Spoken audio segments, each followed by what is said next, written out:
I can give them a pass for Wolves because they got the points. But now, first of all, I need to see a performance against Everton. I need to see a performance. I can't see what we've been. Lee, I think you said it on Monday. These games where we keep starting slow, not getting going until we either concede a goal or until it's the second half. We need to go out there. I want to see this Arsenal team go out there this week against Everton and be on it from the first minute. Show us that all that anger and upset and all that's not just words, but it's actually show us in action. Get out on that pitch, right? You had a week off now, so there's no excuses on rest and all that. There's players coming back. Even if you look at Everton, are kind of like a decent time to catch them as well. They've just come off the back of a defeat. They lost their last home game, even though they have been on form, but they lost their last home game, I think it's 4-1 against Newcastle. And I watched that game, and I remember Newcastle started really fast. They got an early goal, and that was it. It's killed them early. They're going to know Ndiaye because he's gone to the African Cup of Nations.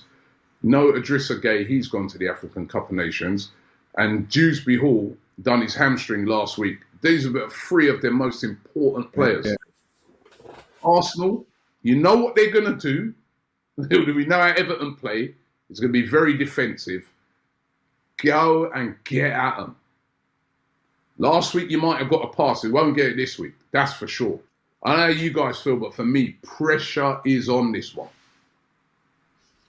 Can I just say that I actually think Everton having a new stadium could play into our hands a little bit, because I think with Goodison, it's quite intimidating close to the pitch. I think when you go into that brand new stadium, it's not usually that hostile. I think we felt that with the Emirates when we first went there. It wasn't the same as Highbury, was it? So, like you said, Grealish is a doubt as well. Dewsbury Hall's out, and Dye's been probably their best player this season, and he's missing. I was looking at their results as well, like lost 3-0 at home to Tottenham, 4-1 at home to Newcastle. You know, they've lost a few home games. They drew with West Ham.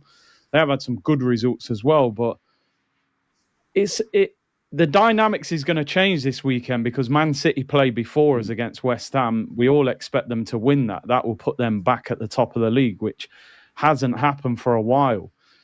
So it's going to add that extra pressure to the game for us. What would you do against Everton? Strongest side. If it was a cup final and the players are available, he plays his strongest team, what he thinks today. I think he'll show a little bit of a hand, certainly in midfield, what three he goes for. For me, Odegaard's got to start performing. That's got to have to happen now. I felt that Eze had his chance against Wolves. It didn't go, so I'm going Odegaard, Zubimendi, Rice as my midfield. Calafiori coming back. Where's he play? Either left back or left central defence. So I'm playing him left back because he's been like one of the best players there. In Nketiah, Saliba, Timber, and up front, Gyökeres, Trossard, and Saka. Yeah, I think I'd probably go the same, but the only questions I have are the midfield. Is that the thing I want to happen isn't going to happen. Like, I would love to see Wanyeri play, but I know that's not going to happen. So it's more of a thing of, I don't know. Eze is obviously definitely going to play in that Crystal Palace game. He played well against them in the league. It seems like he's got that bit between his teeth for them. But I don't know. There's that talk recently about should we try the 2 10s more instead of playing both Rice and Zubimendi in the games that we know that Everton are going to sit back and they're missing key players. We're going to have a lot of the ball. Would it be worth doing it Eze and Odegaard against a team like that? But then we are away from home. Is it a bit risky? The times we have seen them together, they haven't looked great together, if we're honest. So it could be a bit of a risk. If that's where I would take a risk, it'd probably be the midfield in terms of maybe putting Eze and Odegaard in. But apart from that, backline the same. Yeah, Calafiori, Nketiah, Saliba, Timber, Raya, and then Saka, Gyökeres, I agree with you guys on the fact that like we've got to play him into form. We don't have a choice. If it bites us, we can say that we can say at the end of the season, yeah, well, it's on the manager or Bert or whoever you want to put it on. But right now, I don't think we have a choice, as you guys said. It would be nice to see Jesus come off the bench, but yeah, Gyökeres, Saka, and Trossard. If Trossard's fully fit, yeah, Trossard. If not Martinelli, but definitely would rather see Trossard play. I wouldn't mind seeing Madueke get some minutes as well because he looked good against Bruges and. You know, we only really see him for 20 minutes here or so, and I've been a bit critical of him coming on for the last 10 against Chelsea and stuff, and he did look really good against Bruges, even ignoring the goal, just taking on his man, very positive. I think it'll be useful against Everton. So yeah. Yeah, I agree. I agree with the team that Lee said. I think I would love to see Ethan get a start though, man. Like you just said there, I'd like to see Ethan get minutes, but he won't. You know, but why are we comfortable saying that he won't? Like, we shouldn't be saying that. He should be, because let's be honest, Odegaard's not playing well. And in recent weeks, Eze hasn't played well. You know, that hat-trick against Tottenham is a distant memory now. I can't keep talking about that. Like, Ethan should be in with a shout. He came off the bench against Bruges and played well. He's quick. He drives at people. I think he should. But listen, he's not going to. He's going to play Odegaard, let's be honest. He's going to play Odegaard, Zubimendi and Rice. Trossard, if he's fit. I think I agree with you with Madueke. He should get minutes, but the problem is, you know, Saka's in his position. I don't think Noni looks great on the left. So he's kind of... his minutes are only going to be when Saka needs a break, which is the reality. Maybe he'll start against Palace in the cup. And yeah, Gyökeres, I mean, it might just be a case that he has to wrestle with their centre-backs for 60 minutes and then Jesus or Marino come on and enjoy the fruits of his labour at the end. But yeah, Calafiori, I think definitely comes back in at left-back, gives us that stability. We haven't got many options in defence now. I think Skelly's the only one who maybe will be on the bench, will be down to the young players. So, yeah, I think that's a strong team still anyway. Yeah, I like your team, Lee. The only thing I'm wrestling with in that team, I'm still wrestling with, because like you said, Wanyeri won't play, especially with that game on Tuesday night where we're going to be playing Palace. I think he'll get his game there. The same with Madueke, he'll get his game there. But I'm still wrestling. As bad as Eze has been in the past couple of games, the thing about him is that he can get a goal. He's more likely to score a goal than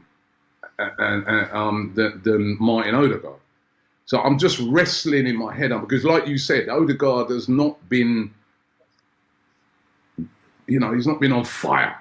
Where I say, yeah, you just bring him in. You know what I mean? So I'm still wrestling with, is it Odegaard or is it Eze? And neither of them have been finding the runs of say, a Gyökeres.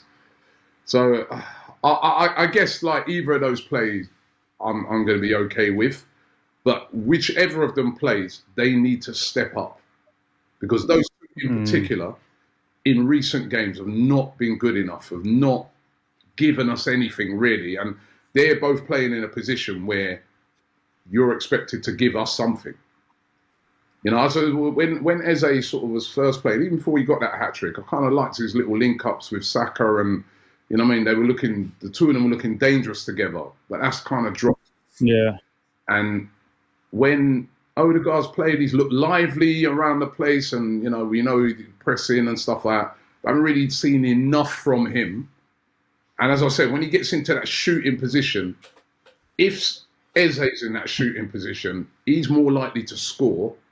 And we need goals, man. And as I said, I want to see a fast start in that game. I want to see an electric start. I want to see us, because that game that Newcastle won at the Hill Dickinson, they went at them from straight away. They got the couple of goals and the game was over. And Everton are that type of team. You want to get them out of the game quick.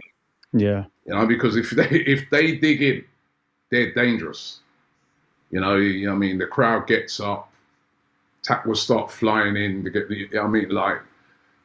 and they'll be more than happy with a point, right? So it's a dangerous game for Arsenal if they don't. You know, it's a winnable game, and I think we You know, as I said, you know, certain players missing and stuff like that for them.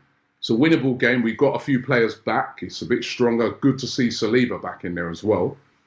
But those attacking players, they better be on it on the weekend. Good to see Trossard back. You even saw when he came on, the 2 times he's come on, he's looked. It's been different. Even he's provided more things for Gyökeres. He's looked a bit more like there's threats on both sides when he's been on, and then you can maybe bring on a Martinelli later or something like that. But at least we're getting a little bit of strength back. You know, that's good to see. We're getting a little bit of strength back in. But this is a big weekend. It's a big. I'm toying between 1-0 and 2-0. I'm not going to lie. Just get over with, mate. Just say it. Yeah. Go on. Everton 0, Arsenal 2. He says that he's like Ty. That's what Ty says every single week. You got safety first. I kind of want to take a lead here because I can't keep seeing him at the top. So I'm not going to go 2-0. I'm going to go 1-0. 1-0 to the Arsenal. Right, I'm going to go bold in this, right? I'm going to go 3-1 Arsenal. I think we're going to score some goals, man. I mean, after that horror show last week, we need some proper attacking. Goals are coming. 3-1 to the Arsenal. Oh wow! Do I gamble here? Do you know what? I'm gonna do it for the first week. We've all got different predictions. I'm gonna go 2-1 to the Arsenal. Not a bad shout. I like that. I like that one. I like that. I think it's so we're under pressure. Someone's going to win, I reckon. I think it's going to be a tight game. I'd love to go say we win 3-1, but I think it's going to be tight. 3-1, man. They lost. They got beat 4. Newcastle took them apart at home last time, but we got a score. I want to see a first half goal by Arsenal. We haven't done that for a while, have we? Right, hold on a minute. I'm just going to write this down. 3-1, did you say, Rob? Yeah, 3-1. Right, okay. What are you writing it down for? Like, what do you think I'm lying or something? Yeah, don't want Jack coming up in a month's time saying you got it right. 3-0, Robbie, and getting 3 points. So it's down there. I've written it down. Like 3-1 to the Arsenal. Yeah? 3-1 to the Arsenal. Monday, you're all going to be saying, Rob, you're top. Well, if he goes top, I'm sorry, guys, but, you know, we just got to play fair. Christmas presents from all of you. You know what I mean? Like, you know? no.